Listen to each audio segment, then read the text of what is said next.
नमस्कार विद्यार्थी मित्रांनो, Indian polity bye vacation day या यूट्यूब चॅनलमध्ये आपलं पुन्हा एकदा स्वागत आहे. मित्रांनो, आपणास माहीत असेल राज्यसेवा पूर्व परीक्षा 2025 ही आगामी कालखंडामध्ये होणार आहे आणि या अनुषंगाने आपली राज्यसेवा पूर्व परीक्षा PYQ सिरीज जी काय ती मागच्या काही कालावधीपासून सुरू आहे. या आधीच्या अनेक PYQ सिरीजच्या व्हिडिओजमध्ये मी राज्यसेवा पूर्व परीक्षा 2013 पासून राज्यसेवा पूर्व परीक्षा 2017 पर्यंतच्या अनेक PYQ सिरीजची जी काही चर्चा आहे ती राज्यव्यवस्था या घटकाच्या अनुषंगाने केलेली आहे. आज पुन्हा एकदा आपण या PYQ सिरीजला पुढे कंटिन्यू करत असताना राज्यसेवा पूर्व परीक्षा 2018च्या PYQ प्रश्नांना हात घालणार आहोत की जे राज्यव्यवस्थेशी संबंधित प्रश्न आहेत. तर मित्रांनो, एक लक्षात घ्या की या PYQ सिरीजच्या माध्यमातून ज्या अनेक प्रश्नांची उकल आपण इथं करत चाललेलो आहोत, मग ते या ठिकाणी 2013 असो, 14 असो, 15 असो, 16 असो अथवा 2017च्या अनेक प्रश्नांची जी काही चर्चा आजपर्यंत आपण केलेली आहे, त्या माध्यमातून आपल्याला त्याचा फायदा हा संयुक्त पूर्व परीक्षा, संयुक्त मुख्य परीक्षा आणि त्याचबरोबर राज्यसेवा पूर्व परीक्षा या दृष्टीने होत आलेला आहे किंवा तो होणार आहे असं म्हटलं तरी चालेल. यामुळे या PYQ सिरीजला पुन्हा एकदा मी कंटिन्यू करतोय आणि आजच्या या आपल्या PYQ सिरीजच्या भागामध्ये आपण राज्यसेवा पूर्व परीक्षा 2018च्या प्रश्नांची चर्चा या ठिकाणी घेऊन आहोत की जे राज्यव्यवस्थेशी संबंधित प्रश्न असणार आहेत. तर मित्रांनो, एक लक्षात घ्या की या ठिकाणी राज्यसेवा पूर्व परीक्षा 2018च्या या PYQ सिरीजच्या प्रश्नांची चर्चा करत असताना आपण त्याची दोन भागामध्ये चर्चा करणार आहोत. आज भाग 1 मध्ये आपण या ठिकाणी 10 प्रश्न या ठिकाणी चर्चेला घेणार आहोत आणि नंतरच्या भाग 2 मध्ये आपण उर्वरित 10 प्रश्नांची चर्चा करणार आहोत, कारण की साधारणपणे 20 प्रश्न या ठिकाणी राज्यव्यवस्था घटकाशी संबंधित राज्यसेवा पूर्व परीक्षा 2018च्या अंतर्गत विचारलेले होते. तर त्यामुळे सुरुवातीच्या 10 प्रश्नांची चर्चा आजच्या या भाग 1 मध्ये आपण करूया आणि नंतर मग भाग 2 मध्ये आपण या ठिकाणी इतर प्रश्नांची चर्चा जी काय ती करणार आहोत. तर मित्रांनो, एक लक्षात घ्या की राज्यसेवा पूर्व परीक्षा 2018च्या अंतर्गत राज्यव्यवस्था घटकाशी संबंधित जे काही प्रश्न विचारलेले होते त्याचा संदर्भ जो काय आहे तो वेगवेगळ्या अंगाने तो स्पष्ट करता शकतो. कसा तो संदर्भ आहे ते आपण पुढे प्रश्नांच्या माध्यमातून पाहणार आहोत. तर या PYQ मधला या ठिकाणी पहिला प्रश्न 2018च्या पातळीवरचा नेमका काय होता तो आपण पहिल्यांदा पाहूया. हा प्रश्न काय आहे की भारतीय राज्यघटनेच्या खालीलपैकी कोणत्या तरतुदी 26 नोव्हेंबर 1949 रोजी लागू झाल्या? प्रश्न काय पहा, भारतीय राज्यघटनेच्या खालीलपैकी कोणत्या तरतुदी 26 नोव्हेंबर 1949 रोजी लागू झाल्या? अ. नागरिकत्व, ब. निवडणुका कलम 324, क. तात्पुरती संसद, ड. मूलभूत अधिकार. पर्याय उत्तर दिलेली आहेत. पर्याय 1 अ, ब आणि क, पर्याय 2 प, क आणि ड, पर्याय 3 अ आणि क आणि पर्याय 4 अ आणि ब. तर मित्रांनो, एक लक्षात घ्या की या ठिकाणी हा जो काही प्रश्न विचारला गेलेला आहे तो भारतीय राज्यघटनेच्या अंतर्गत ज्या काही तरतुदी आहेत की ज्याचा संबंध 26 नोव्हेंबर 1949 रोजी लागू होण्याच्या दृष्टीने विचारला गेलेला हा प्रश्न आहे. हा प्रश्न थोडासा ऑड प्रश्न आहे असं म्हटलं तरी चालेल, कारण की जनरली आपल्याला हे माहिती असतं की 26 जानेवारी 1950 पासून भारतीय राज्यघटना अंमलात आली आणि मग तेव्हापासून कोणकोणत्या प्रकारच्या तरतुदी भारतामध्ये लागू झाल्या किंवा पूर्ण राज्यघटना भारतीय राज्यघटनेच्या स्तरावर लागू झालेली होती हे आपल्याला माहिती असतं. पण प्रश्न या ठिकाणी विचारलेला आहे तो 26 नोव्हेंबर 1949 रोजी कोणत्या तरतुदी लागू झाल्या, म्हणजे खऱ्याने भारतीय राज्यघटना 26 जानेवारी 1950 पासून अंमलात आली त्या आधीच्या कालखंडात या ठिकाणी कोणत्या तरतुदी भारतीय राज्यघटनेच्या स्तरावर लागू झाल्या होत्या असा हा प्रश्न विचारलेला असल्यामुळे आपल्याला 26 नोव्हेंबर 1949च्या प्रश्नातून कोणत्या तरतुदी लागू झाल्या याचं उत्तर शोधायचं आहे. तर या ठिकाणी पर्याय जे दिलेले आहेत नागरिकत्व, निवडणुका, तात्पुरती संसद, मूलभूत अधिकार आणि पर्याय उत्तरामध्ये अ, ब आणि क, ब, क आणि ड, अ आणि क आणि अ आणि ब असे संदर्भ दिलेले आहेत. तर या ठिकाणी या प्रश्नाचं उत्तर आपल्याला सांगता येईल ते म्हणजे पर्याय क्रमांक 1 अ, ब आणि क. प्रश्नाचं उत्तर काय आहे? पर्याय क्रमांक 1 अ, ब आणि क. म्हणजेच काय तर नागरिकत्व, निवडणुका आणि तात्पुरती संसद हे 3 पर्याय या ठिकाणी या प्रश्न उत्तर सांगता येऊ शकेल की ज्याचा संदर्भ 26 नोव्हेंबर 1949 रोजी या तरतुदी भारतीय राज्यघटने स्तरावर लागू झाल्या असं म्हणायला जागा उरते. असं का तर याबाबतचं विश्लेषण पाहत असताना आपल्याला या ठिकाणी या पद्धतीने सांगता येऊ शकेल ते या ठिकाणी भारतीय राज्यघटनेच्या कुठेतरी कलम 394शी संबंधित आहे असं म्हटलं तरी चालेल, कारण की भारतीय राज्यघटनेच्या कलम 394 नुसार खालील 15 कलमांचा अंमल 26 नोव्हेंबर 1949 रोजी सुरू झाला. कोणत्या कलमांचा आणि कोणत्या 15 कलमांचा अंमल जो काय तो 26 नोव्हेंबर 1949 पासून सुरू झाला असं या ठिकाणी जर विचारलं गेलं तर आपल्याला हेही माहिती असलं पाहिजे की अशी ती कोणती कलमं आहेत की ज्या कलमांचा 26 नोव्हेंबर 1949 पासून या ठिकाणी अंमल जो काय तो घटनेच्या पातळीवर सुरू झालेला होता. तर कलम 394 नुसार 15 कलमांचा अंमल जो काय तो 26 नोव्हेंबर 1949 पासून सुरू झाला. कलम 5, 6, 7, 8, 9, कलम 60, कलम 324, कलम 366, कलम 367, कलम 379, कलम 380, कलम 388, कलम 391, कलम 392 आणि कलम 393. तर अशा पद्धतीने ही जी काही 15 कलमं आहेत की ज्या 15 कलमांचा संदर्भ जो काय आहे तो या ठिकाणी 26 नोव्हेंबर 1949 पासून सुरू झाला असं म्हणायला जागा उरते। तर त्यामुळे या ठिकाणी घटनेच्या कलम 394 नुसार या ठिकाणी एकंदरीत जर विचार केला तर या 15 कलमांचा अंमल जो काय तो 26 नोव्हेंबर 1949 पासून सुरू झाला असं म्हणायला जागा उरते।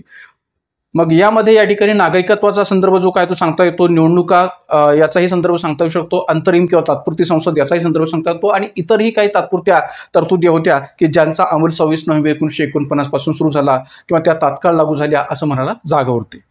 विशेष म्हणजे या ठिकाणी ही बाब आपण लक्षात ठेवली पाहिजे की डॉक्टर बाबासाहेब आंबेडकर यांची 125वी जयंती वर्ष साजरे केले जात असताना त्यांना श्रद्धांजली वाहण्यासाठी मोदी सरकारने 26 नोव्हेंबर 2015 रोजी पहिला अधिकृत असा संविधान दिन हा साजरा केला।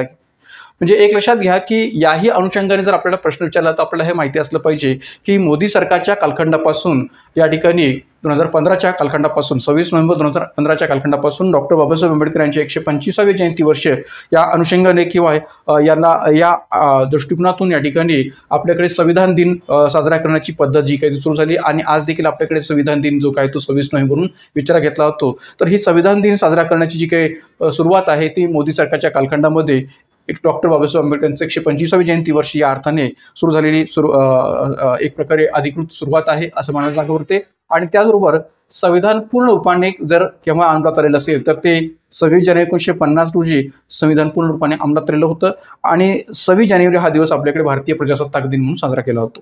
तर मित्रांनो एक लक्षात घ्या की 26 जानेवारी हा भारतीय प्रजासत्ताक दिन आहे आणि 2015 पासून संविधान दिन म्हणून 26 नोव्हेंबर याचा विचार केला जातो, हे पण आपण लक्षात ठेवण्याची गरज आहे।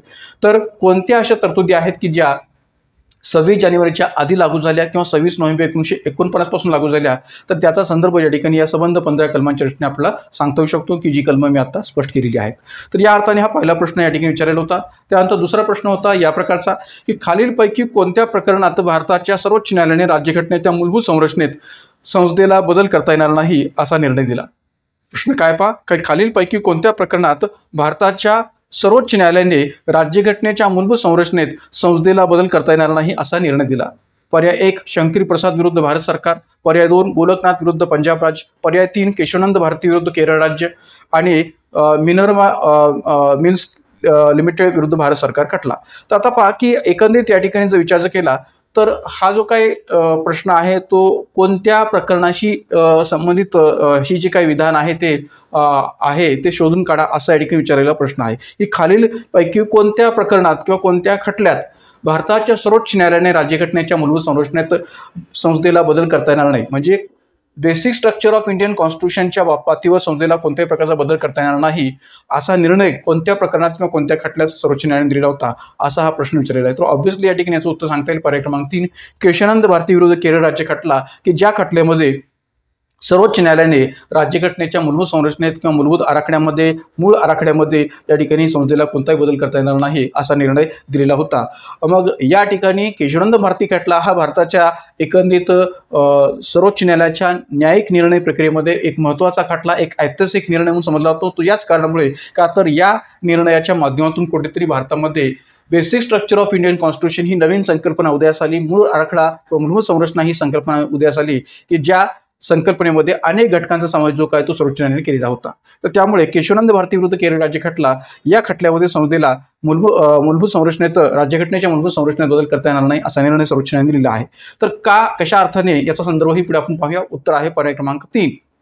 आता पहा की केशवानंद भारती विरुद्ध केरळ राज्य खटल्याचा जो काही निर्णय आहे तो निर्णय पाहत असताना सर्वोच्च न्यायालयाने नेमकं त्यामध्ये काय काय म्हटलेलं होतं, काय काय स्पष्ट केलेलं होतं याचाही संदर्भ आपण घेणं गरजेचं आहे की जेणेकरून आपल्याला हे सांगता येऊ शकेल की राज्यघटनेच्या मूलभूत संरचनेत कोणताही संसदेला बदल करता येणार नाही असा निर्णय सर्वोच्च न्यायालयाने कोणत्या अर्थाने दिलेला होता। तर मग आता पहा की केशवानंद भारती विरुद्ध केरळ राज्य खटला याबाबतचा निर्णय दिसताना पहिल्यांदा सर्वोच्च न्यायालयाने म्हटलेलं आहे की 24वी घटनावस्ती वैध आहे। कारण की एक लक्षात घ्या की आपल्याकडे गोलकनाथ खटला जेव्हा गोलकनाथ खटल्याचा निर्णय आलेला होता तर गोलकनाथ खटल्याच्या निर्णयानंतर तत्कालीन इंदिरा गांधी सरकारने गोलकनाथ खटल्याच्या निर्णयाच्या विरुद्ध जाऊन 24वी घटनावस्ती घडून आणली होती। तर अशा या 24वी घटनावस्तीला एक प्रकारे या केशवानंद भारती खटल्यामध्ये विचारात घेतलेलं होतं, मात्र सर्वोच्च न्यायालयाने केशवानंद भारती खटल्याच्या निर्णयाच्या अंतर्गत 24वी घटनावस्ती ही वैध आहे असा निर्णय दिलेला आहे। तर या 24वी घटनावस्ती वैध आहे तर ती कोणत्या अर्थाने 24वी घटनावस्ती विचार घेतलेली होती, कारण की गोलकनाथ खटल्यामध्ये काय म्हटलं होतं की एक प्रकारे सर्वोच्च न्यायालयानेच म्हटलेलं होतं की संसदेला मूलभूत हक्कांच्या अंतर्गत या ठिकाणी दुरुस्ती करता येणार नाही किंवा एक प्रकारे मूलभूत हक्कांच्या पातळीवर या ठिकाणी कोणत्याही प्रकारे कलम 368 नुसार बदल करता येणार नाहीत, असा या ठिकाणी गोरखनाथ खटल्याच्या अंतर्गत जो काही निर्णय आहे तो निर्णय सर्वोच्च न्यायालयाने देऊ केलेला होता. पण ज्यावेळेस या ठिकाणी गोरखनाथ खटल्याचा निर्णय पुढे आला आणि एक प्रकारे गोरखनाथ खटल्याच्या निर्णयामुळे 24वी घटनावस्ती इंदिरा गांधी सरकारला करावी लागली. तर अशा या 24वी घटनावस्तीमध्ये नेमकं काय स्पष्ट केलेलं होतं संसदेने, हाही एक महत्त्वाचा भाग आहे. त्यामुळे 24वी घटनावस्ती वैध आहे हे कोणत्या अर्थाने सर्वोच्च न्यायालयाने म्हटलेलं आहे. तर या ठिकाणी आपण इथं पाहू शकता की संसदेला कलम 368 नुसार घटनेच्या कोणत्याही तरतुदी दुरुस्त करण्याचा आणि त्यात बदल करण्याचा, त्या रद्द करण्याचा अधिकार आहे. मित्रांनो, एक लक्षात घ्या की गोरखनाथ खटल्याच्या निर्णयामध्ये सर्वोच्च न्यायालयाने म्हटलं होतं की संसदेला या ठिकाणी कलम 368चा वापर करून मूलभूत हक्कामध्ये बदल करण्याविषयीचा अधिकार नाही आहे, असं गोरखनाथ खटल्यामध्ये सर्वोच्च न्यायालयाने म्हटलं होतं. का म्हटलं होतं? कारण की या आपल्या कलम 368 मध्ये 24वी घटनावस्ती होण्याच्या आधी अधिकार या शब्दाचा उल्लेख नव्हता आणि म्हणून त्याच संदर्भाचा विचार करून सर्वोच्च न्यायालयाने असं म्हटलेलं होतं की संसदेला मूलभूत हक्कामध्ये दुरुस्ती करण्याचा अधिकार नाहीये किंवा मूलभूत हक्कामध्ये बदल करण्याचा अधिकार नाहीये, असं गोरखनाथ खटल्याच्या निर्णयामध्ये सर्वोच्च न्यायालयाने म्हटलं होतं. आणि म्हणून मग कलम 368 केवळ घटनावस्तीची प्रक्रिया स्पष्ट करते, अधिकार क्षेत्र नव्हे, असा निर्णय गोरखनाथ खटल्याच्या निर्णयामध्ये सर्वोच्च न्यायालयाने दिला होता. मात्र या ठिकाणी 24वी घटनावस्ती ज्यावेळेस या ठिकाणी सर्वोच्च न्यायालयाने केली, त्या 24वी घटनावस्ती जेव्हा संसदेने केली तेव्हा संसदेने या घटनावस्तीमध्ये जाणीवपूर्वक या शब्दाचा उल्लेख केलेला आहे. कोणत्या? अधिकार या शब्दाचा उल्लेख केलेला आहे. काय उल्लेख केलेला आहे पहा, की संसदेला कलम 368 नुसार घटनेच्या कोणत्याही भागात दुरुस्ती करण्याचा, त्यात बदल करण्याचा, ती तरतूद रद्द करण्याचा अधिकार आहे. म्हणजे अधिकार या शब्दावरून सर्वोच्च न्यायालयाने जो प्रश्न उपस्थित केला होता गोरखनाथ खटल्याच्या निर्णयामध्ये, तो या ठिकाणी त्याचं उत्तर शोधण्याचं काम संसदेने 24व्या घटनावस्तीद्वारे केलेलं होतं की संसदेला घटनावस्ती करण्याचा तर अधिकार आहे आणि एक प्रकारे घटनेच्या अंतर्गत बदल करण्याचा किंवा त्यात काही तरतुदी रद्द करण्याचा सुद्धा अधिकार आहे, असं या ठिकाणी स्पष्ट केलेलं होतं. मित्रांनो, एक लक्षात घ्या की 24वी घटनावस्ती होण्याआधी कलम 368चं जे काही शीर्षक आहे ते कसं होतं की संसदेला संविधानात या ठिकाणी एक प्रकारे दुरुस्ती करण्याची कार्यपद्धती, म्हणजे संविधानाच्या पातळीवर दुरुस्ती करण्याची कार्यपद्धती एवढाच उल्लेख होता. अधिकार या शब्दाचा उल्लेख जो काही तो त्यामध्ये नव्हता. म्हणजे संसदेची संविधानात दुरुस्ती करण्याची कार्यपद्धती एवढा संदर्भ या ठिकाणी कलम 368 मध्ये होता. मात्र कलम 368च्या अंतर्गत 24व्या घटनावस्तीनुसार कोणता उल्लेख केला गेलेला आहे किंवा कोणतं शीर्षक मान्य केलं गेलेलं आहे, तर संसदेला संविधानात दुरुस्ती करण्याचा अधिकार आणि त्याविषयीची कार्यपद्धती किंवा त्यासंबंधीची कार्यपद्धती, असा उल्लेख जो काय तो 24व्या घटनावस्तीद्वारा नव्याने या ठिकाणी केलेला आहे. म्हणजे 24वी घटनावस्ती होण्याच्या आधीचा कलम 368चं शीर्षक आणि 24वी घटनावस्तीनंतरचं कलम 368चं शीर्षक यामध्ये फरक झालेला आपल्याला पाहायला मिळतो. कलम 368चं शीर्षक 24वी घटनावस्ती होण्याच्या आधी काय होतं की संविधानात दुरुस्ती करण्याची कार्यपद्धती, संसदेची संविधानात दुरुस्ती करण्याची कार्यपद्धती, असा उल्लेख 24वी घटनावस्ती होण्याआधी होता. मात्र 24वी घटनावस्ती झाल्यानंतर मात्र हा उल्लेख कलम 368च्या शीर्षकाच्या पातळीवर बदलला आणि तो काय झाला की संसदेला संविधानात दुरुस्ती करण्याचा अधिकार आणि त्यासंबंधीची कार्यपद्धती. तर त्यामुळे 24वी घटनावस्ती वैध आहे हे केशवनंद भारती खटल्यामध्ये सर्वोच्च न्यायालयाने म्हटलेलं आहे. एवढंच नव्हे तर 29वी घटनावस्ती सुद्धा वैध आहे. 29व्या घटनावस्तीद्वारा संसदेने काही जमीन सुधारणा कायद्यांचा समावेश 9व्या परिशिष्टामध्ये केलेला होता. आता एक लक्षात घ्या की जे नवे परिशिष्ट 1951च्या पहिल्या घटनावस्तीनुसार निर्माण केलेलं होतं, त्या पहिल्या घटनावस्तीनुसार निर्माण केलेल्या 9व्या परिशिष्टात अनेक जमीन सुधारणा कायद्यांचा समावेश आज घडलेला केलेला आहे. तब्बल 284 कायदे 9व्या परिशिष्टामध्ये आज घडलेला समावेश आहेत असं म्हणायला जागावरती. तर 29व्या घटनावस्तीद्वारे सुद्धा या ठिकाणी संसदेने काही जमीन सुधारणा कायद्यांचा समावेश 9व्या परिशिष्टामध्ये केलेला होता. त्यानंतर गोरखनाथ निर्णय हा रद्द करण्यात आला. ज्या गोरखनाथ निर्णयाच्या माध्यमातून या ठिकाणी अनेक प्रकारचे प्रश्न उपस्थित झालेले होते, त्या गोरखनाथ निर्णयाला रद्द करण्यात आलं या केशवनंद भारती खटल्याच्या निर्णयामध्ये.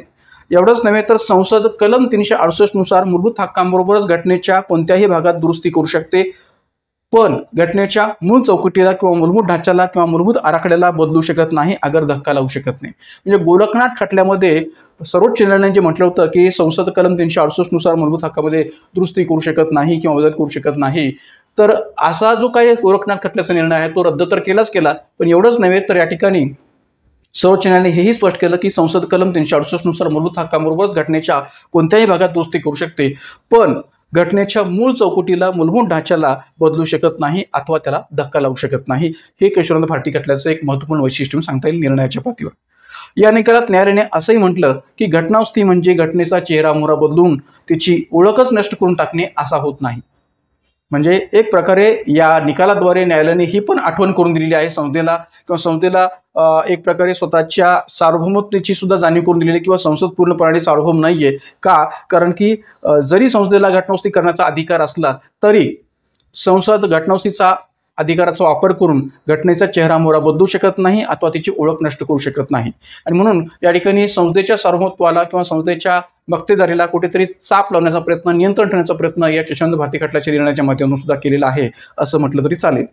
या खटल्याच्या निर्णयानंतर सर्व घटनावस्थींना सर्वोच्च न्यायालयाने तयार केलेल्या मूळ चौकट किंवा मूलभूत आराखड्याच्या चाळणीतून जावे लागलेले आहे. म्हणजे यानंतर सुद्धा, म्हणजे एक प्रकारे 24वी घटनावस्थी असेल, 29वी घटनावस्थी असेल, किंवा आजपर्यंत झालेल्या अनेक प्रकारच्या घटनावस्थी असतील, तर अशा अनेक घटनावस्थ्यांना सर्वोच्च न्यायालयाने तयार केलेल्या मूलभूत चौकटीतून, मूळ चौकटीतून किंवा मूलभूत आराखड्याच्या चाळणीतून जावे लागलेले आहे. हेही इथं आपण लक्षात ठेवण्याची गरज आहे. तर त्या सर्व अनुषंगाने केशवानंद भारती खटला आणि त्या केशवानंद भारती खटल्याच्या माध्यमातून निर्माण झालेली मूळ चौकट, मूलभूत आराखडा हा महत्त्वाचा आहे. हे तर मान्य करायला काही हरकत नाही. तर या ठिकाणी या प्रश्नोत्तर आपण सांगता येईल पर्याय क्रमांक 3. त्यानंतर पुढचा प्रश्न आहे तो या प्रकारचा: भारताच्या उपराष्ट्रपतीबाबत खालीलपैकी कोणते विधान चुकीचे आहे? भारताच्या उपराष्ट्रपती पदाबाबत खालीलपैकी कोणते विधान चुकीचे आहे? अ. या पदासाठी असलेल्या निर्वाचन मंडळामध्ये संसदेच्या दोन्ही सभागृहांच्या निर्वाचित सदस्यांचा समावेश असतो. ते राष्ट्रपतीच्या अनुपस्थितीमध्ये 6 महिन्यापेक्षा जास्त काळ नाही इतक्या कालावधीसाठी राष्ट्रपती पदावर राहू शकतात. क. या पदाच्या निवडणुकीसाठी किमान 20 मतदार हे प्रस्तावक आणि 20 मतदार हे अनुमोदक असणे आवश्यक असते. पर्याय दिलेले आहेत: पर्याय 1 अ, पर्याय 2 ब, पर्याय 3 क आणि पर्याय 4 यापैकी एकही नाही. आपल्याला मूळ प्रश्न काय विचारलेला आहे की भारताच्या उपराष्ट्रपती पदाबाबत खालीलपैकी कोणते विधान चुकीचे आहे? चुकीचे विधान आपल्याला शोधायचे या 4 पर्यायांपैकी. मग या ठिकाणी एक लक्षात घ्या की अ पर्याय जो आहे की या पदासाठी असलेल्या निर्वाचन मंडळामध्ये संसदेच्या दोन्ही सभागृहांच्या निर्वाचित सदस्यांचा समावेश असतो. तर मित्रांनो, या ठिकाणी एक लक्षात घ्या की या प्रश्नाचं उत्तर जे काय आहे ते पर्याय क्रमांक 1 किंवा अ हेच या ठिकाणी देता येतं. कारण की आपल्याला माहीत असेल की भारतीय राज्यघटनेच्या अंतर्गत उपराष्ट्रपती पद जे आहे त्या उपराष्ट्रपती पदाच्या निर्वाचक मंडळामध्ये दोन्ही सभागृहांच्या निर्वाचित सदस्यांचा नव्हे तर सर्वच सदस्यांचा समावेश होतो, केवळ निर्वाचित सदस्यांचा नव्हे. राष्ट्रपती पदाच्या निवडणूक प्रक्रियेमध्ये मात्र निर्वाचक मंडळामध्ये दोन्ही सभागृहांच्या म्हणजे राज्यसभा आणि लोकसभा दोन्ही सभागृहांच्या निर्वाचित सदस्यांचा आणि विधानसभेच्याही निर्वाचित सदस्यांचा समावेश होतो. मात्र उपराष्ट्रपती पदाच्या निर्वाचक मंडळामध्ये संसदेच्या दोन्ही सभागृहाच्या सर्व सदस्यांचा समावेश होतो असं म्हणायला जागा उरते. आणि म्हणून या ठिकाणी केवळ अ हा पर्याय जो काय तो चुकीचा आहे. म्हणून पर्याय क्रमांक 1 हे उत्तर आपल्याला सांगता येऊ शकतं. कारण की ब पर्याय जो आहे की राष्ट्रपतीच्या अनुपस्थितीमध्ये 6 महिन्यापेक्षा जास्त काळ नाही इतक्या कालावधीसाठी राष्ट्रपती पदावर राहू शकतात कोण? तो उपराष्ट्रपती. तर हे ब पर्याय बरोबर आहे. या पदाच्या निवडणुकीसाठी किमान 20 मतदार व हे प्रस्तावक आणि 20 मतदार हे अनुमोदक असणे आवश्यक असते, हेही बरोबर आहे. फक्त अ पर्याय जो काय तो चुकीचा आहे. का? तर याचं कारण मी आता सांगितलं. पण असं असताना सुद्धा आयोगाने या प्रश्नाचं उत्तर जे काय ते वेगळ्या पद्धतीने दिलं होतं. उत्तर पर्याय 1 असं वाटत असताना सुद्धा या ठिकाणी आयोगाने याचं अंतिम उत्तर तालिकेनुसार जे उत्तर दिलं होतं ते पर्याय क्रमांक 4 की 4 मध्ये पर्याय काय दिलेला आहे की यापैकी एकही विधान चुकीचं नाहीये. म्हणजे सर्वच विधाने बरोबर आहेत, यापैकी एकही विधान चुकीचं नाहीये असं उत्तर या ठिकाणी आयोगाने दिलं होतं अंतिम उत्तर तालिकेनुसार. पण मित्रांनो, या ठिकाणी पर्याय 1 हे उत्तर चुकीचं आहे हे सांगण्याचं किंवा पर्याय 1 हे उत्तर कसं बरोबर नाहीये या सांगण्यासंबंधीचा पुरावा आपल्याकडे आहे. कारण की भारतीय राज्यघटनेच्या पातीवर कलम 66(1) नुसार उपराष्ट्रपतीची निवडणूक देखील राष्ट्रपतीप्रमाणेच एक निर्वाचक मंडळाकडून म्हणजेच इलेक्टोरल कॉलेजकडून अप्रत्यक्षपणे एकल संक्रमणी मतदानाद्वारे प्रमाणशील प्रतिनिधित्वाच्या माध्यमातून गुप्त मतदानाने होते. म्हणजे राष्ट्रपती पदाच्या निवडणुकीसाठी जी काही मतदानपत्ती आहे, एकल संक्रमणी मतदानपत्ती किंवा प्रमाणशील प्रतिनिधित्वाची मतदानपत्ती हीच वापरली जाते उपराष्ट्रपती पदासाठी सुद्धा. तर कलम 66(1) नुसार उपराष्ट्रपतीची निवडणूक देखील याच मतदानपत्तीनुसार गुप्त मतदानाने होते. संसदेच्या दोन्ही सभागृहांची म्हणजे राज्यसभा आणि लोकसभा सदस्य मिळून निर्वाचक मंडळ बनलेले असते. म्हणजे कलम 66च्या स्तरावरच हा संदर्भ आपल्या घटनेमध्ये पाहायला मिळेल की संसदेच्या दोन्ही सभागृहांची म्हणजे राज्यसभा लोकसभा सदस्य म्हणून निर्वाचक मंडळ बनलेले असते. इथं निर्वाचित सदस्य असा शब्द वापरलेला नाही घटनेमध्ये. सरळ शब्द असा उल्लेख केलेला आहे की संसदेच्या दोन्ही सभागृहांचे सदस्य मिळून निर्वाचक मंडळ बनलेले असते. दोन्ही सभागृहांचे म्हणजे तर सर्वच सदस्य असा संदर्भ आपल्याला इथं घ्यायला हरकत नाही. त्यानंतर राष्ट्रपती उपराष्ट्रपती यांच्या निर्वाचक मंडळातला फरक सुद्धा आपण लक्षात घेणं गरजेचं आहे. का? कारण की राष्ट्रपतींच्या निवडणुकीत संसदेच्या दोन्ही सभागृहांचे केवळ निर्वाचित सदस्य असतात आणि त्याचबरोबर कलम 66(1) नुसार उपराष्ट्रपतींच्या निवडणुकीत संसदेच्या दोन्ही सभागृहांचे सर्व सदस्य ते निर्वाचित असोत किंवा नामनिश्चित असोत यांचा सहभाग असतो किंवा ते भाग घेतात. म्हणजे राष्ट्रपतीच्या निर्वाचक मंडळामध्ये संसदेच्या दोन्ही सभागृहांचे केवळ निर्वाचित सदस्य, मात्र उपराष्ट्रपतीच्या निर्वाचक मंडळामध्ये संसदेच्या दोन्ही सभागृहांचे सर्व सदस्य निर्वाचित असोत नामनिश्चित असोत ते भाग घेतात. त्यानंतर दुसरा फरक की राष्ट्रपतीच्या निवडणुकीत राज्य विधिमंडळाची म्हणजेच विधानसभा सभागृहांची निर्वाचित सदस्यही भाग घेतात, मात्र उपराष्ट्रपतीच्या निवडणुकीमध्ये राज्य विधिमंडळ म्हणजेच विधानसभा निर्वाचित सदस्यांचा सहभाग नसतो. हेही फरक वजा आपल्याला सांगता येऊ शकेल. या पदाच्या निवडणुकीसाठी अर्ज करताना किमान 20 मतदात्यांनी प्रस्तावक म्हणून पाठिंबा देणं आवश्यक आहे आणि 20 मतदात्यांनी त्यांना अनुमोदन देणं हे आवश्यक असते. प्रत्येक उमेदवारास रिझर्व्ह बँकेत 15,000 रुपये इतकी अनामत रक्कम ठेवावी लागते. ज्याला आपण या ठिकाणी अनामत रक्कम असं म्हणतो. या अर्थाने जी अनामत रक्कम आहे ती रिझर्व्ह बँकेमध्ये 15,000 रुपये इतके ठेवावी लागते. हेही इथं आपण लक्षात ठेवण्याची गरज आहे. आणि त्याचबरोबर राष्ट्रपतीच्या अनुपस्थितीमध्ये 6 महिन्यापेक्षा जास्त काळ नाही इतक्या कालावधीसाठी उपराष्ट्रपती कार्यवाहक राष्ट्रपती होऊ शकतात. केव्हा? राष्ट्रपतीच्या अनुपस्थितीमध्ये. राष्ट्रपती पदाची निवडणूक 6 महिन्याच्या आत घेणे घटनात्मकदृष्ट्या बंधनकारक आहे. कारण की राष्ट्रपती पदाच्या अनुपस्थितीमध्ये 6 महिन्यापेक्षा जास्त नाही काळ इतक्या कालावधीसाठीच उपराष्ट्रपती कार्यवाहक राष्ट्रपती होऊ शकतात. या कारणामुळे या ठिकाणी राष्ट्रपती पदाची निवडणूक ही 6 महिन्याच्या आत घेणं घटनात्मकदृष्ट्या बंधनकारक आहे. हेही इथं आपण लक्षात ठेवण्याची गरज आहे. तर या सर्व अंगाने या प्रश्नाचं आपल्याला या ठिकाणी पर्याय क्रमांक 1 हे सांगता येतं, पण तरीही आयोगाने अंतिम उत्तर तालिकेनुसार या प्रश्नोत्तर पर्याय क्रमांक 4 एकही विधान चुकीचं नाही असं दिलेलं होतं. असं का दिलं होतं माहीत नाहीये, पण आयोगाने मात्र या ठिकाणी उत्तर पर्याय क्रमांक 4 असं दिलेलं आहे. त्यानंतर पुढचा प्रश्न खालील विधाने विचारात घ्या. अ. विभागीय परिषदा या घटनात्मक संस्था आहेत. ब. पंतप्रधान हे विभागीय परिषदांचे अध्यक्ष म्हणून कार्य करतात. क. प्रत्येक मुख्यमंत्री हा आळीपाळीने विभागीय परिषदेचा उपाध्यक्ष म्हणून कार्य करतो. ड. 2 किंवा अधिक विभागीय परिषदांच्या संयुक्त बैठकीचे अध्यक्षस्थान केंद्रीय गृहमंत्री भूषवितो. पुन्हा पर्याय उत्तर आहेत. विधाने अ, ब आणि क बरोबर. पर्याय क्रमांक 2 विधाने ब, क आणि ड बरोबर. पर्याय क्रमांक 3 विधाने अ, क आणि ड बरोबर. आणि पर्याय क्रमांक 4 विधाने क आणि ड बरोबर. मित्रांनो, या ठिकाणी हा प्रश्न जो काय विचारलेला आहे तो केंद्राच्या संबंधाशी संबंधितच आणि त्याचबरोबर विभागीय परिषदाशी संबंधित असणारा हा प्रश्न आहे. विभागीय परिषदाविषयी अनेक प्रकारचे प्रश्न राज्यसेवेच्या पूर्वपरीक्षेमध्ये किंवा मुख्य परीक्षेमध्ये सुद्धा विचारले गेलेले आहेत. तर त्यामुळे विभागीय परिषद या टॉपिकची चांगल्या पद्धतीने आपली तयारी ठेवणं आवश्यक आहे. मात्र पहा की इथं अविधान आहे. विभागीय परिषदा या घटनात्मक संस्था आहेत. तर अविधान जे काय आहे ते चुकीचं आहे, कारण की विभागीय परिषदा या घटनात्मक संस्था नसून त्या वैधानिक संस्था आहेत. राज्य पुनर्रचना कायदा या कायद्याखाली म्हणजे राज्य पुनर्रचना कायदा 1956च्या भाग 3 अंतर्गत या विभागीय परिषदांची तरतूद आपल्याला पाहायला मिळते आणि त्यामुळे या ठिकाणी राज्य पुनर्रचना कायदा 1956 नुसार स्थापन झालेल्या या वैधानिक संस्था आहेत आणि म्हणून या ठिकाणी याला विभागीय परिषद या घटनात्मक संस्था आहेत असं म्हणायला जागा उरत नाही. त्यामुळे हे विधान चुकीचं आहे. ब विधान की पंतप्रधान हे सर्व विभागीय परिषदांचे अध्यक्ष म्हणून कार्य करतात. तर हे देखील विधान चुकीचं आहे, कारण की केंद्रीय गृहमंत्री हे विभागीय परिषदांचे अध्यक्ष म्हणून कार्य करतात असं म्हणणं बरोबर आहे. राहिला प्रश्न क आणि ड विधानाचा. तर क आणि ड हे दोन्ही विधाने बरोबर आहेत की प्रत्येक मुख्यमंत्री हा आळीपाळीने विभागीय परिषदेचा उपाध्यक्ष म्हणून कार्य करतो. हे विधान बरोबर आहे. आणि ड की 2 किंवा अधिक विभागीय परिषदांच्या संयुक्त बैठकीचे अध्यक्षस्थान केंद्रीय गृहमंत्री भूषवितो. हे देखील या ठिकाणी बरोबर आहे. म्हणून या ठिकाणी या प्रश्नोत्तर आपल्याला काय सांगता येईल तर पर्याय क्रमांक 4 विधाने क आणि ड बरोबर आहेत. उत्तर काय तर पर्याय क्रमांक 4 विधाने क आणि ड बरोबर आहेत. मग आता पहा की या अनुषंगाने जर आपण विचार केला तर थोडी विस्तृत माहिती आपण पुढे पाहूया की विभागीय परिषदा केवळ सल्लागार आणि चर्चात्मक स्वरूपाच्या असतात. विभागीय परिषदा केवळ सल्लागार आणि चर्चात्मक स्वरूपाच्या असतात. राज्य पुनर्रचना कायदा 1956च्या भाग 3च्या अंतर्गत 5 विभागीय परिषदा स्थापन केल्या गेलेल्या आहेत.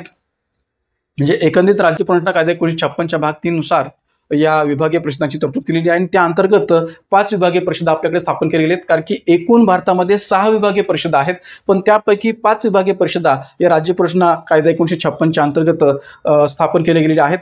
ईशान्य विभागीय परिषद वगळता 5 विभागीय परिषदा राज्य पुनर्रचना कायदा 1956 भाग 3 अंतर्गत स्थापन केल्या गेल्या आहेत। म्हणजे एकमेव एक अशी विभागीय परिषद आहे जिचं नाव आहे ईशान्य विभागीय परिषद, की जी ईशान्य विभागीय परिषद आहे ती वगळता इतर ज्या काही 5 विभागीय परिषद आहेत त्या राज्य पुनर्रचना कायदा 1956 भाग 3 अंतर्गत स्थापन केलेल्या आहेत। ईशान्य विभागीय परिषद ही ईशान्य विभागीय परिषद कायदा 1971 अंतर्गत स्थापन केलेली एक वैधानिक सल्लागार संस्था आहे, जी 1971 साली स्थापन केली होती किंवा झाली होती। विभागीय परिषदांची रचना जर आपण पाहिलं तर या ठिकाणी या पद्धतीने सांगता येईल की विभागीय परिषदांचे अध्यक्ष असतात केंद्रीय गृहमंत्री, सदस्यांच्या पातळीवर विभागातील सर्व राज्यांचे मुख्यमंत्री किंवा केंद्रशासित प्रदेशांचे मुख्यमंत्री अथवा प्रशासक आणि अधिक इतर 2 मंत्री, असं या ठिकाणी विभागीय परिषदेची रचना सांगता येईल। अध्यक्ष केंद्रीय गृहमंत्री, सदस्यांच्या पातळीवर विभागातील सर्व राज्यांचे मुख्यमंत्री किंवा केंद्रशासित प्रदेशांचे मुख्यमंत्री अथवा प्रशासक प्लस इतर 2 मंत्री अशी विभागीय परिषदेची रचना असते। पुढील व्यक्तींना सल्लागार म्हणून या ठिकाणी विभागीय परिषदेमध्ये घेतले जाऊ शकते। कोणत्या तर या ठिकाणी मुख्य सचिव आणि नियोजन आयोगाने नामनिर्देशित केलेल्या व्यक्ती किंवा विकास आयुक्त यांना सल्लागार म्हणून घेतले जाऊ शकते या विभागीय परिषदेमध्ये। कुणाला तर मुख्य सचिव, नियोजन आयोगाने नामनिर्देशित केलेल्या व्यक्ती किंवा विकास आयुक्त। आता इथं मुख्य सचिव म्हणजे कोणते तर त्या घटक राज्यांच्या स्तरावर असणारे राज्य सचिवालयाचे मुख्य सचिव आहेत, त्यांना या ठिकाणी स्थान दिलं जाऊ शकतं, सल्लागार म्हणून त्यांना घेतलं जाऊ शकतं। मात्र यांना मतदानाचा अधिकार नसतो, म्हणजे हे जे काही सल्लागार म्हणून घेतलेले सदस्य आहेत त्यांना मतदानाचा अधिकार नसतो। एकूण 6 विभागीय परिषदा भारतामध्ये आहेत, त्या कोणत्या तर उत्तर विभागीय परिषद, दक्षिण विभागीय परिषद, पूर्व विभागीय परिषद, पश्चिम विभागीय परिषद, मध्य विभागीय परिषद आणि उत्तर पूर्व किंवा ईशान्य विभागीय परिषद अशा एकूण 6 विभागीय परिषदा भारतामध्ये आढळतात। या विभागीय परिषदांचं कार्य जर आपण सांगायचं झालं तर ते या पद्धतीने सांगता येईल की भावनिक एकात्मीकरण करणं, संबंध घटक राज्यांच्या पातळीवर वेगवेगळ्या घटक राज्यांच्या रचनातून ज्या काही विभागीय परिषदा स्थापन झालेल्या आहेत, मग पूर्व विभागीय परिषद असेल, पश्चिम असेल, उत्तर विभागीय परिषद असेल, मध्य विभागीय परिषद असेल, ईशान्य विभागीय परिषद असेल किंवा दक्षिण विभागीय परिषद असेल, तर अशा ज्या काही 6 विभागीय परिषदाच्या अंतर्गत येणारे विभिन्न घटक राज्य आहेत त्यांनी भावनिक एकात्मीकरण घडवून आणणं हे त्यांचं कार्य आहे। प्रादेशिक वाद व भाषावाद कमी होण्यास मदत करणे, कारण की भारतामध्ये घटक राज्यांमधील असणाऱ्या प्रादेशिक वादावरून सुद्धा अनेक प्रकारचे प्रश्न पुढे येतात, भाषावादावरून सुद्धा प्रश्न पुढे येतात, तर ते कमी होण्यास मदत करण्याचं काम या विभागीय परिषदेने करावं लागतं। विभाजनामुळे होणारे परिणाम दूर करणे, कारण की अनेक वेळा आपल्याकडे एका घटक राज्यातून दुसरं घटक राज्य निर्माण केलं जातं, तर त्या विभाजनामुळे सुद्धा अनेक परिणाम होत असतात, तर ते दूर करण्याचं काम सुद्धा विभागीय परिषदेकडून केलं जातं। सामाजिक आर्थिक मुद्द्यांवर सहकार्य करणे, 2 किंवा 2 पेक्षा अधिक घटक राज्यामध्ये जे काही सामाजिक आर्थिक सहकार्य अपेक्षित आहे तर त्या सामाजिक आर्थिक मुद्द्यांवर सहकार्य घडवून आणण्याचं काम विभागीय परिषदेचं असतं। मोठे विकास प्रकल्प पूर्ण करण्यास मदत करणे, कारण की अनेक विकास प्रकल्पांचा संबंध 2 किंवा अधिक घटक राज्यांशी असतो, तर अशा वेळेस हे मोठे विकास प्रकल्प पूर्ण करण्यासाठी सुद्धा विभागीय परिषदेची भूमिका महत्त्वपूर्ण आहे।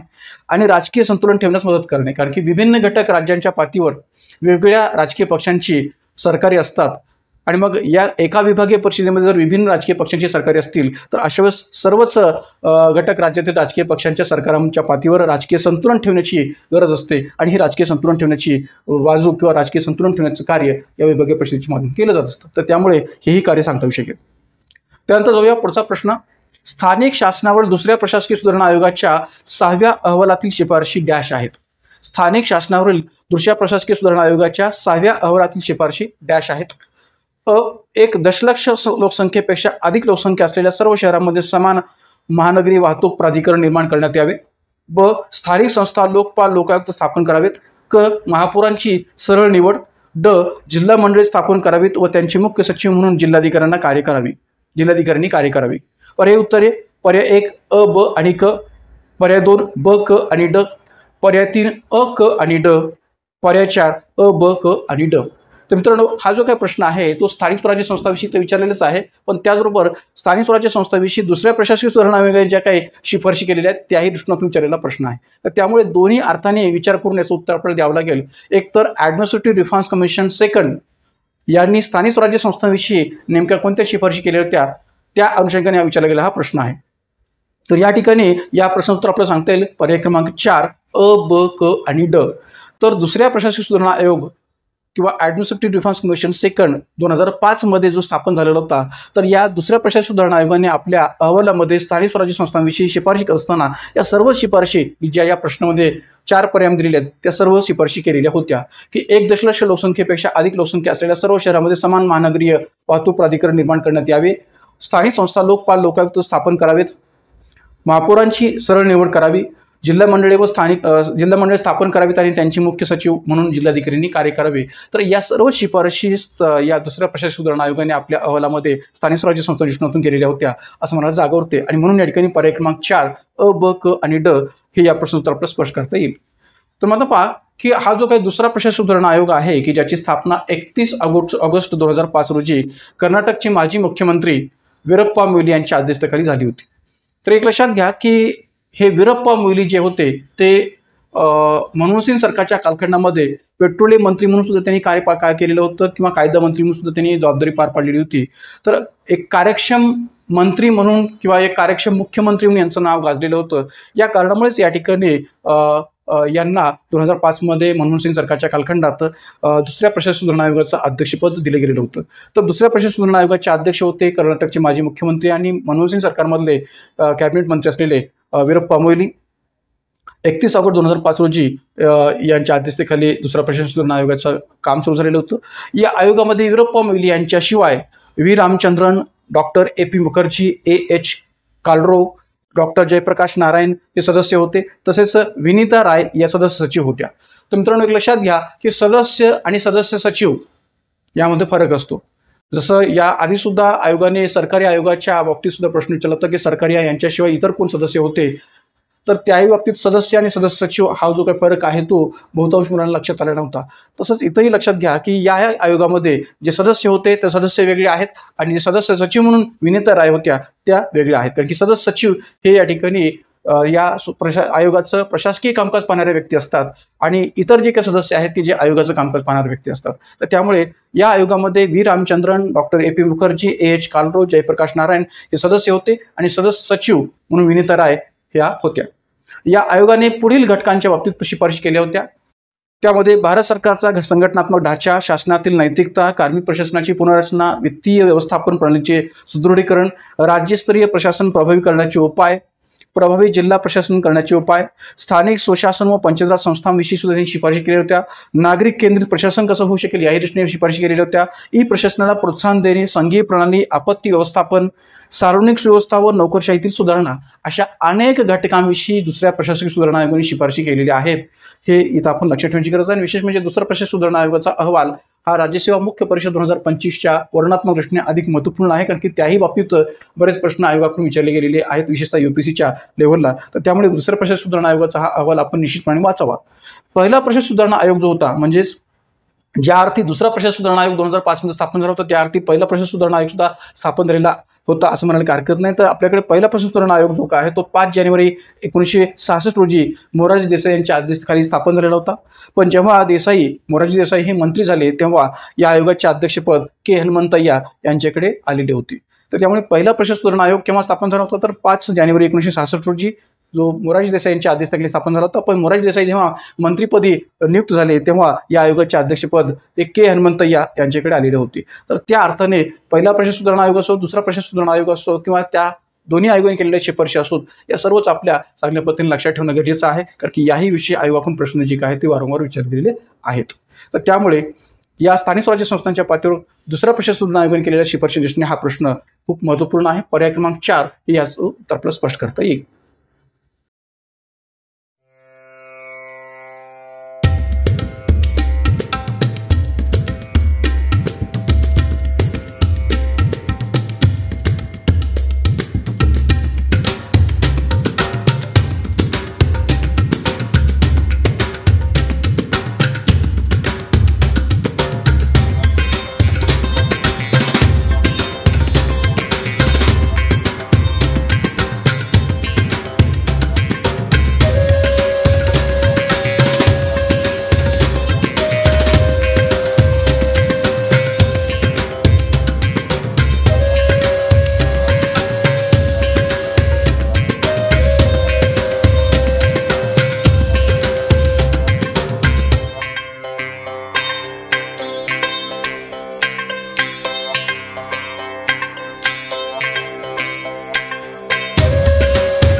तर मित्रांनो, ब्रेकनंतर पुन्हा एकदा आपण आपल्या व्हिडिओला पुढे कंटिन्यू करूया. पहा पुढचा प्रश्न काय आहे. प्रश्न क्रमांक 6.